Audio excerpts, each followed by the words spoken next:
So welcome, I'm Taylor, one of the dietitians and nutrition consultants with the Diet versus Disease team, and I'm live today to talk to you guys about prebiotics, probiotics, and postbiotics. Those are often buzzwords we hear a lot, so I wanted to make sure you knew what those meant, why they can be important, and also you guys submitted a few questions around which type of pre or probiotics may you need, and if so, should that be coming from supplements? So I'll also dive into that a little bit later on. So to start, I wanted to make sure that you are familiar, again, what prebiotics, probiotics, and postbiotics are. So I'll start with prebiotics. Prebiotics are the food for the healthy bacteria and microorganisms that live within our digestive tract. Probiotics, part 2.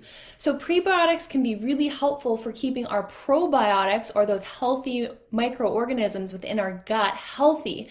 With that being said, they also help to foster good microbiomes and have lots of other benefits too, but I won't dive into that today. So prebiotics feed our probiotics. They are the food for our healthy bacteria, probiotics. When our probiotics, or those healthy organisms, eat prebiotics, they have waste per se, waste that's really good for us, called postbiotics. Those postbiotics give us a lot of awesome health benefits. And those postbiotics, or the bacterial or organism waste per se, helps us in a lot of our different symptom management, helps keep a nice healthy gut mucosal lining. And so you'll often see a lot of people advertising for postbiotics. With that being said, it's not necessarily something we need. If we can help foster good prebiotics and probiotics, we'll have a lot of natural good postbiotics as well. So the benefits of fostering all three is that we keep a nice balance. If we think of it like a garden, the earthworms being the good probiotics in our digestive tract, prebiotics would be fertilizer and some of the water we perhaps feed those earthworms and provide a good environment, and then the postbiotics are going to be the waste from the earthworms that can create a nice rich garden environment for things to grow in as well. And so that's why we want to make sure we have a good balance of all three within our digestive tract. Hello, I see we have a few live, so please make sure to comment or say hello and let me know if you have questions throughout. A few more people are joining. And yeah, so that's where all three of those. So now, what should we supplement? When do we need supplements, and when do we not need supplements? So with prebiotics, ideally I like people to get these from foods as opposed to from supplements. The reason why is eating a wide variety of nutrients. I see a few waves. Hello from Corey and a wave from Zahara. Hello. Thank you guys for joining. And with prebiotics, if we're able to get it from a wide variety of food, we're also then maximizing or getting good antioxidants, vitamins, minerals, which can be really valuable as well for our health. Additionally, prebiotic supplements are often very high FODMAP. So if you're following a low FODMAP diet, prebiotic supplements are going to cause a lot of symptoms potentially for you. And so if we're able to incorporate things like banana, ideally in that yellow range, because if they're too green or too brown, they can have fructose or fruit fructans in it, but that banana is going to be a good source of prebiotics. Eggplant as well, we want to be cautious with the portion as they can be higher FODMAP, has really good prebiotics. Tomato, ideally not Roma tomato, that's higher FODMAP, but a plum tomato or kind of those typical round grocery store tomatoes can be a really good prebiotic as well. Cautious with portions. Some gluten-free whole grains, and I should clarify that gluten-free doesn't always mean low FODMAP. However, a lot of gluten-free whole grains don't have that fructan in it that can trigger symptoms for people. Canned lentils as well. Canned are going to be a little bit lower FODMAP than other lentils that are going to be a little bit higher, especially since the FODMAPs leach out into the liquid and can drain away.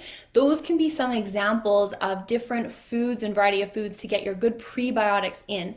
If you are purchasing a prebiotic supplement, be really cautious that it's not really high inulin, which is a common prebiotic that can often trigger symptoms, and you may have to be a lot lower than what the recommended package says if you're also low FODMAP or are triggered by some of those compounds. So the second question that I was asked is, what probiotic supplement should I take? Now, again, ideally, we have good prebiotics and we're able to nurture our gut microbiome naturally. However, sometimes probiotic supplements are needed. If we are needing probiotic supplements, we really want to target the specific symptom or digestive concern we have. So, for example, we don't necessarily want a mixed strain of 50 billion of everything. If we're on antibiotics, we'll typically want an S. boulardii bacterium for the duration of our antibiotics and for a few weeks after. If we are targeting some IBS symptoms, often we'll want a bifidobacterium. Sometimes a few other mixed strains can be helpful for individuals. However, during the elimination and reintroduction, we usually take probiotics out. Another good example of a probiotic that specifically targets symptoms would be an L. reuteri or a Lactobacillus reuteri is really great for constipation. It doesn't change bacterial composition, but it does change, it doesn't change bowel movement texture, but it does help increase the frequency of bowel movements, which can be really helpful for IBS-C. So those are a few examples of how we really want to make sure we're targeting the specific symptom we're after when we're choosing a probiotic supplement. Additionally, if we can get right to the root of having good prebiotic variety, it can help make sure that we don't need a probiotic supplement and we're getting more to the root. Last but not least, in regards to probiotic supplements, we don't recommend people take probiotics forever per se, but taking them as needed can be really helpful, oftentimes for about that 3-month period at a time, and then as needed after that. And then last but not least, those postbiotics. You'll see more and more postbiotic supplements out there. Again, most of the time we don't necessarily require postbiotics. However, if we're able to foster our good probiotics and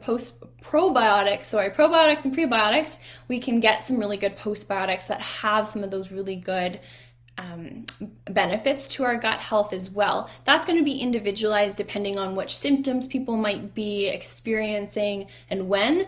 But like I said, don't necessarily I don't want to say waste our money because sometimes we need supplements, but don't necessarily go out and buy all the probiotics or all the prebiotics. Make sure you really know what symptoms you're wanting to target so you're getting the right supplement at the right time and for the right duration as well.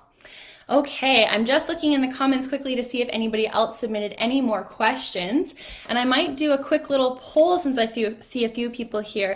Who here currently takes probiotics? And I'm going to pop this up, yes or no. And let me see if that works there. Let me know. I'm super curious to see, and if so, which ones you're taking. If you take a probiotic and it's making your symptoms worse, it's likely you're not taking the right strain. Last but not least, if anybody is wanting our probiotic guide, comment probiotic below. Let me know. And if you have any other questions after, I'll be checking the comments. But again, comment probiotic, I'll send you, or we'll get Joe to send you our probiotic link for some free information on some other specific probiotic strains that might be helpful. And if you're ever interested in one-on-one support, let us know and we can make sure that you're a right fit for that as well and book you in if we have any spots or openings. Thank you for joining for the live today. Let me know what you want maybe for upcoming weeks. I'm planning to do a Thanksgiving post. I know in Canada, Thanksgiving's in a few weeks. In the US, it's in about a month and a half. But some Thanksgiving posts for some low FODMAP recipes for Thanksgiving. I heard a lot of people ask for that. So I'll be releasing that probably next week in a quick live as well. Okay, perfect. Thank you guys for joining, and I will see you guys next week.